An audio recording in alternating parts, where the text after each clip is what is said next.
What's going on, guys? I'm the Wrestling King coming at you with the 2016 WWE Pay-Per-View DVD Collection video. So I'm just going to be running down every 2016 pay-per-view, and as you may know, most of you at least, Backlash and No Mercy are not technically part of the pay-per-view collection released by WWE, but I do have these copies, so I am going to include them. And yeah, let's get right into it. So this is actually a pretty fun year from the WWE from what I remember, and a lot of changes during the second half. So let's get right into it with the Royal Rumble. So the Royal Rumble 2016, on the front cover, you got Vince McMahon, Stephanie McMahon congratulating the Royal Rumble winner and new WWE champion Triple H. So yeah, this was for the WWE title, the Royal Rumble match was, and Roman Reigns would put the title up for grabs. And yeah, Reigns would walk in as champion, and he almost, walked out, but obviously they set up for him and Triple H for WrestleMania 32, and we'll get into that later. You had the Wyatt family attacking Brock Lesnar, which didn't turn into a feud, at least not for WrestleMania. And then, of course, you have the debuting AJ Styles. This was his first appearance in the WWE, so that was very cool. And, honestly, not a bad Rumble pay-per-view. Other than the Rumble match, we had Dean Ambrose and Kevin Owens in a last man standing match for the Intercontinental title. You had Kalisto versus Alberto Del Rio for the U.S. title, Usos in the New Day, and then Becky Lynch and Charlotte Flair. So, yeah, it's actually a pretty good event, and I think the Rumble match itself was really good as well. You had Sami Zayn coming in and having a spot with Kevin Owens. So a lot of cool spots during this show. And yeah, overall a good start to 2016. Then we move on to Fastlane. This was the only pay-per-view before WrestleMania, so we would not get Elimination Chamber at all this year, I don't believe. So on the front cover you got Eva Marie, who, it didn't really do much for the company, but there she is. She's got the checkered flag. And then you have your main event, Brock Lesnar, Roman Reigns, and Dean Ambrose. Number one contender shot, and there's your winner, Roman Reigns. He would go on to face Triple H at WrestleMania. This is where he won his spot. So, yeah, otherwise we had AJ Styles versus Chris Jericho, Kevin Owens versus Dolph Ziggler for the Intercontinental title, and then Brie Bella versus Charlotte Flair for the Divas title at the time. And then another match between Alberto Del Rio and Kalisto, and this time a 2 out of 3 falls match for the U.S. title.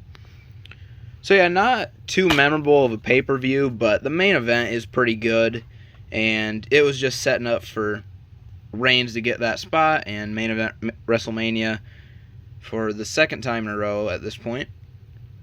And then we also have a Daniel Bryan trading card we got with this set, so yeah, that's it for Fastlane. Now we move into WrestleMania 32. So here we are, WrestleMania 32. This would obviously take place in Texas, and I believe at AT&T Stadium, if I'm not wrong. And yeah, on the front cover, you just have your main matches here: Ambrose and Lesnar, Shane McMahon and Taker, Triple H and Roman Reigns, and then your triple threat for the women's title. There's your spine. And they didn't put WrestleMania 32, but I believe this was the first year they would just start going, throughout what year it was. So WrestleMania 2016. And, this Mania is not the best, but I do like some moments from it. Overall, it's not a good Mania. It's not too good of a show, but there are some fun moments in it.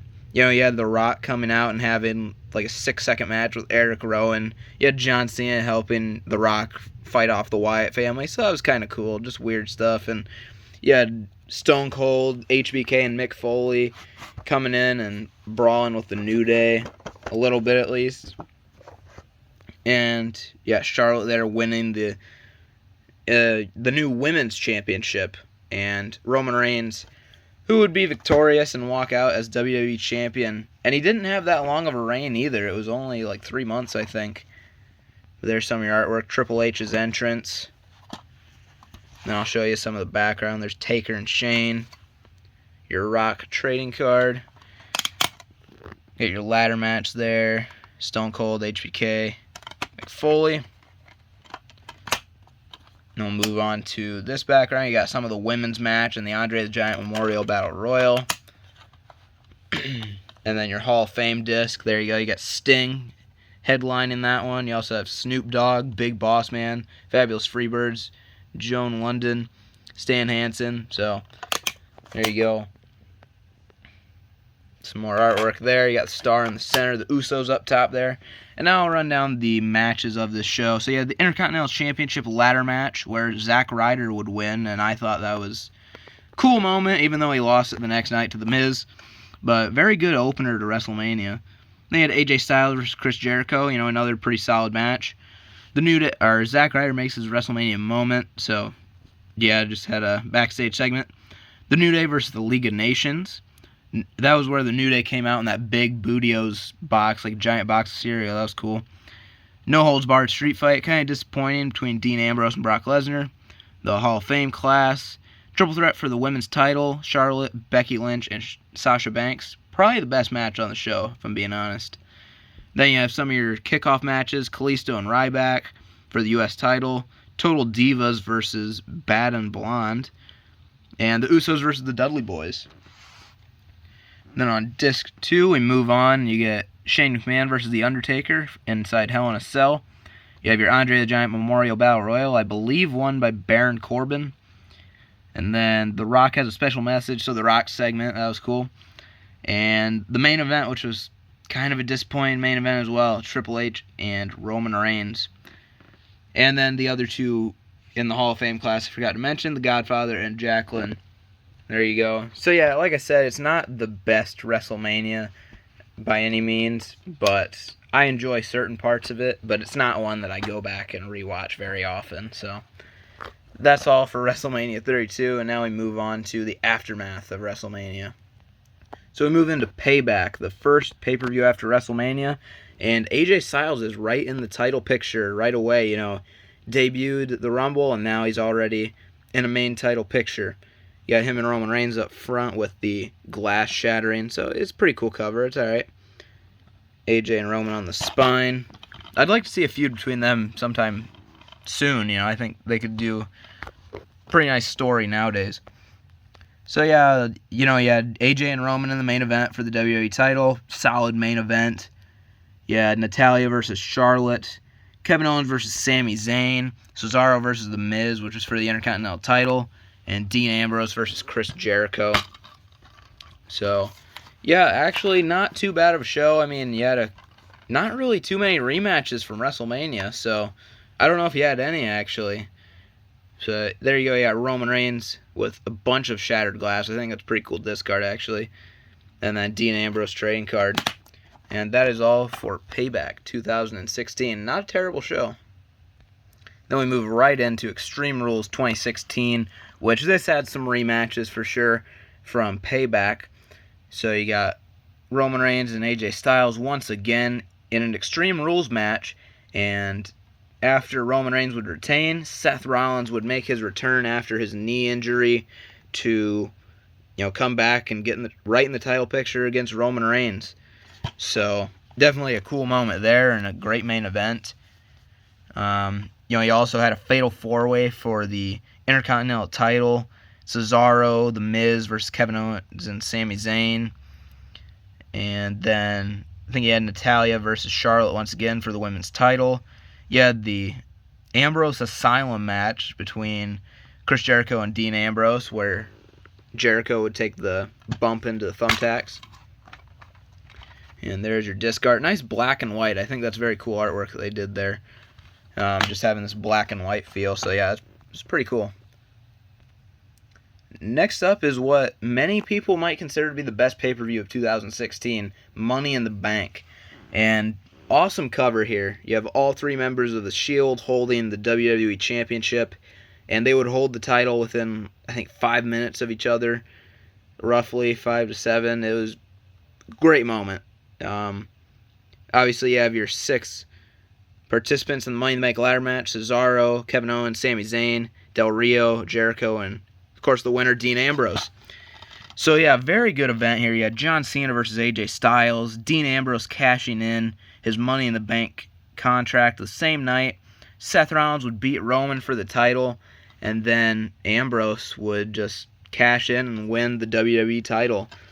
So that was very cool to see. A very awesome moment to go back and watch. I think that's very, very nice. And for your discard, you got Roman Reigns with the title and the briefcase there. And then Seth Rollins trading card. So, yeah, very good event to go back and just look back at that moment. And even some of the matches, Rollins and Reigns was great, and Cena and Styles was amazing as well.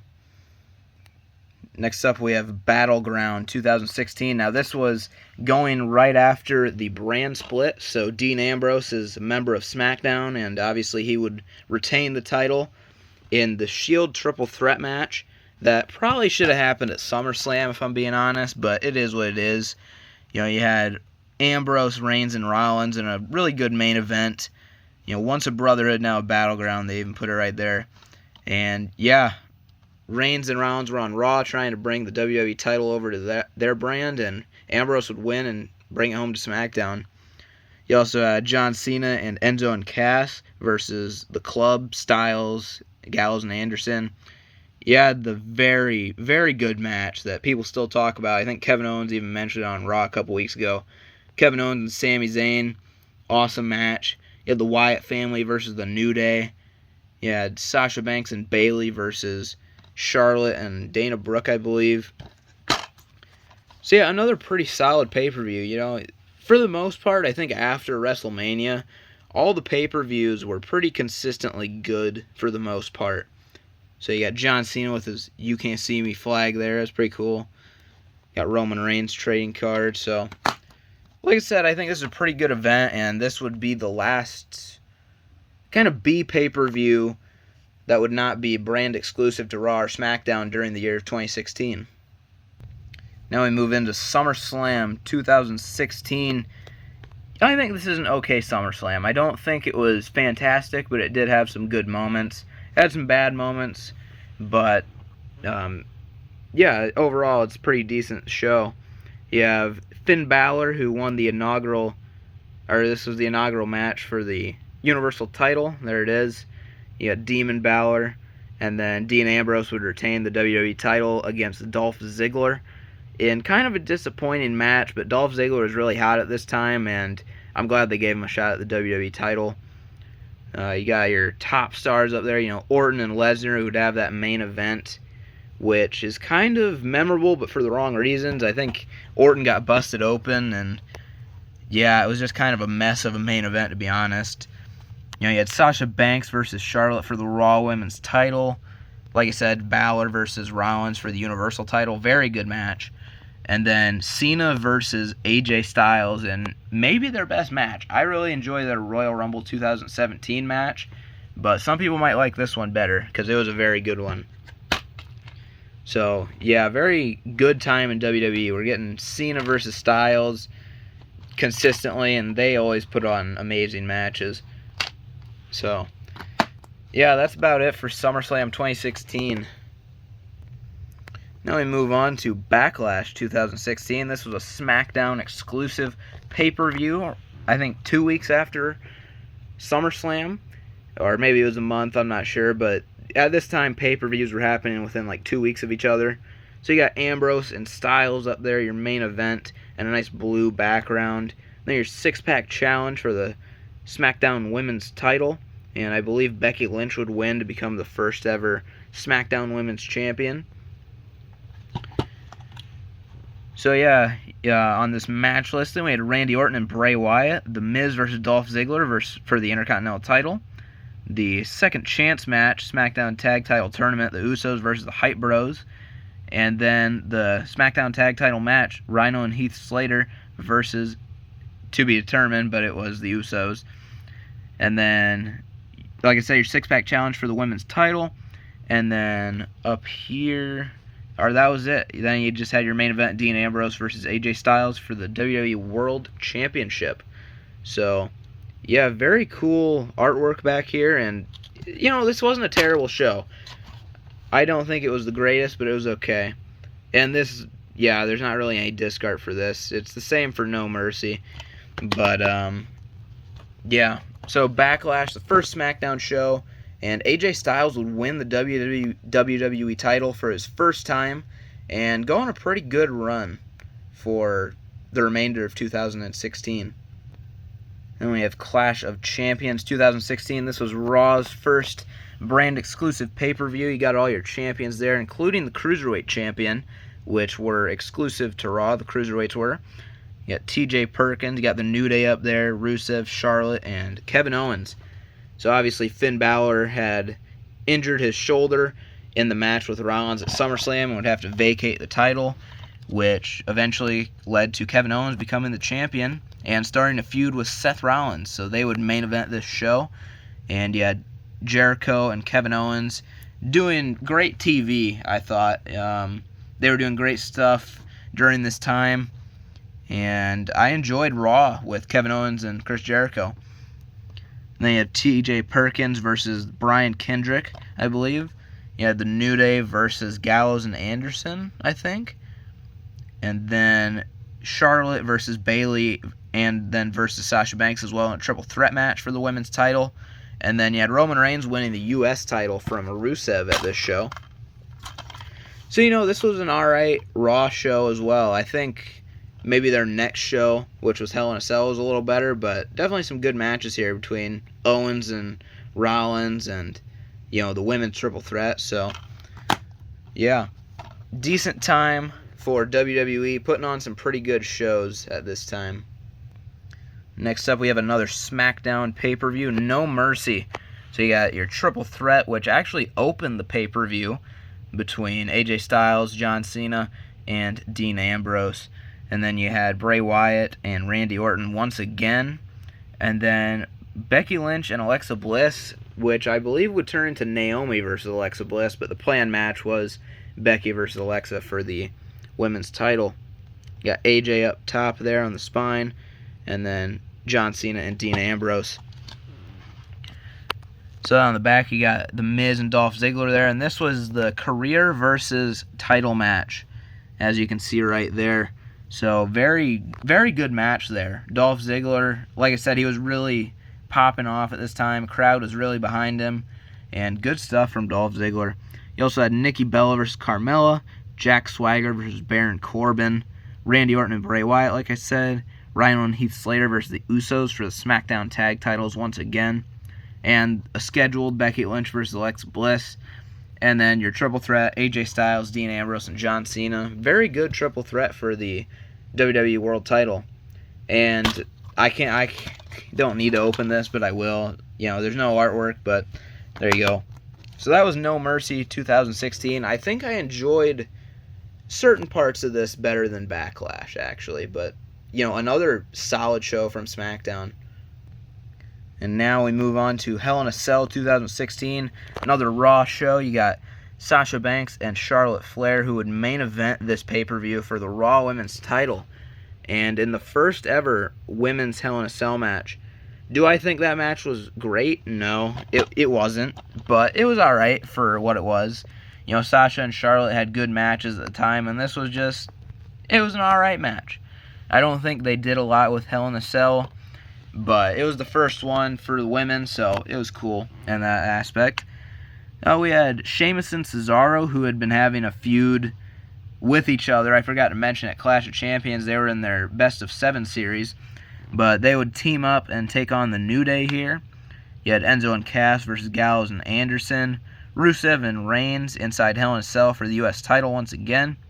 You had TJ Perkins versus Brian Kendrick again for the Cruiserweight title. And you had Bayley versus Dana Brooke. And then Kevin Owens versus Seth Rollins inside Hell in a Cell for the United States title. Or not the United States, the Universal title. And there's a Brock Lesnar trading card there, very cool. And there's your disc art. So yeah, I actually think this is a pretty good show. You got some pretty good Hell in a Cell matches. The main event wasn't as good as it could have been, but I do think Kevin Owens and Seth Rollins delivered once again. So, pretty good stuff from Raw as well. Next up, we have a very good pay-per-view event, Survivor Series. This was Fantasy Warfare Just Got Real. That was the tagline. You had your main event of Lesnar versus Goldberg, and very shocking main event. to say the least. Goldberg beating Lesnar in under 2 minutes, I believe. But it was a big shock and very cool too, which I don't like that match, but I think the moment was very cool. I think their match at WrestleMania 33 was actually really good though, so it set up for that. So obviously the main focus of the show was Raw versus SmackDown, and this was way before it got watered down because this was the first year they did it.